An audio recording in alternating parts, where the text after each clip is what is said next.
ಭಾರತದ ಮೊದಲ ಯಶಸ್ವಿ ಪರಮಾಣು ಪರೀಕ್ಷೆಯನ್ನು ಯಾವ ವರ್ಷ ನಡೆಸಲಾಯಿತು?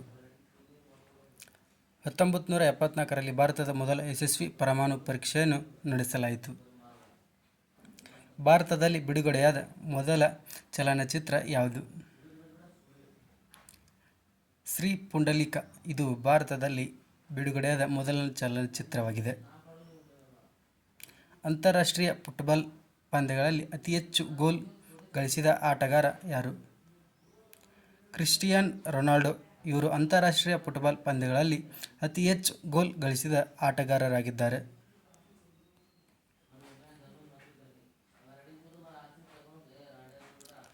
ವೇದಗಳ ಕಾಲದಲ್ಲಿ ಈ ಕೆಳಗಿನ ಯಾವ ಘಟಕವು ತೆಗೆದುಕೊಂಡ ನಿರ್ಣಯವು ನಾರಿಷ್ಟ ಎಂದು ಹೆಸರಾಗಿತ್ತು? ಸಭಾ. ಇದು ವೇದಗಳ ಕಾಲದಲ್ಲಿ ತೆಗೆದುಕೊಂಡ ನಿರ್ಣಯವು ನಾರಿಷ್ಟ ಎಂದು ಹೆಸರಾಗಿತ್ತು. ಭಾರತಕ್ಕೆ ಮುಂಗಾರು ತರುವ ನೈಋತ್ಯ ಮಾರುತಗಳು ಎಲ್ಲಿ ರೂಪುಗೊಳ್ಳುತ್ತವೆ? ಭಾರತಕ್ಕೆ ಮುಂಗಾರು ತರುವ ನೈಋತ್ಯ ಮಾರುತಗಳು ಹಿಂದೂ ಮಹಾಸಾಗರದಲ್ಲಿ ರೂಪುಗೊಳ್ಳುತ್ತವೆ.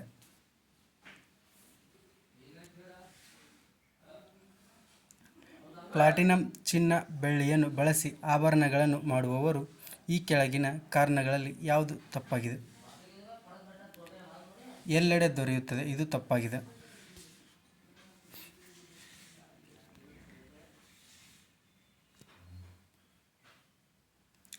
ರಷ್ಯಾ ಇಸ್ಲಾಮಿಕ್ ವರ್ಲ್ಡ್ ಫೋರಂ 2024 ಇತ್ತೀಚೆಗೆ ಎಲ್ಲಿ ನಡೆಯಿತು? ಕಜಾನ್ದಲ್ಲಿ ನಡೆಯಿತು. ಕಾರ್ಬನ್ ಟೆಟ್ರಾವ್ಯಾಲೆನ್ಸಿ ಮತ್ತು ಕೆಟನೀಕರಣದ ಅಸಂಖ್ಯ ಸಂಯುಕ್ತಗಳನ್ನು ರೂಪಿಸಬಲ್ಲದು. ಇಂತಹುದೇ ಗುಣವಿರುವ ಮತ್ತೊಂದು ಧಾತು ಯಾವುದು? ಸಿಲಿಕಾನ್. ಭಾರತದ ಎವರೆಸ್ಟ್ ಮತ್ತು MDH ಮಸಾಲೆ ಪದಾರ್ಥಗಳನ್ನು ಯಾವ ದೇಶದಲ್ಲಿ ನಿಷೇಧಿಸಲಾಗಿದೆ? ನೇಪಾಳದಲ್ಲಿ ಭಾರತದ ಎವರೆಸ್ಟ್ ಮತ್ತು MDH ಮಸಾಲವನ್ನು ನಿಷೇಧಿಸಲಾಗಿದೆ.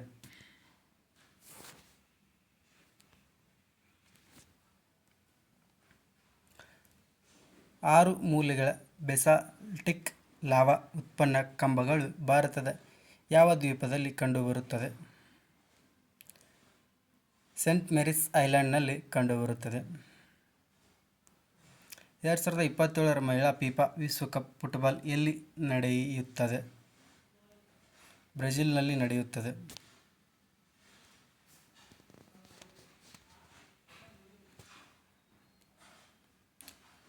ಚಿಕ್ಕೋಡಿ ತಾಲೂಕು ಯಾವ ಬೆಳೆಗೆ ಹೆಸರುವಾಸಿಯಾಗಿದೆ? ಚಿಕ್ಕೋಡಿ ತಾಲೂಕು ಹೊಗೆಸೊಪ್ಪು ಬೆಳೆಗೆ ಹೆಸರುವಾಸಿಯಾಗಿದೆ. ಭಾರತದಲ್ಲಿ ಹೆಚ್ಚಾಗಿ ಕಂಡುಬರುವ ನಿರುದ್ಯೋಗವನ್ನು ಹೀಗೆ ನಿರೂಪಿಸಬಹುದು. ಮರೆಮಾಚಿದ ನಿರುದ್ಯೋಗ.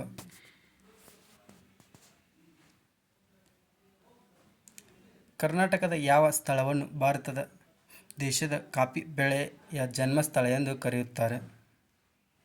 ಚಿಕ್ಕಮಗಳೂರನ್ನು.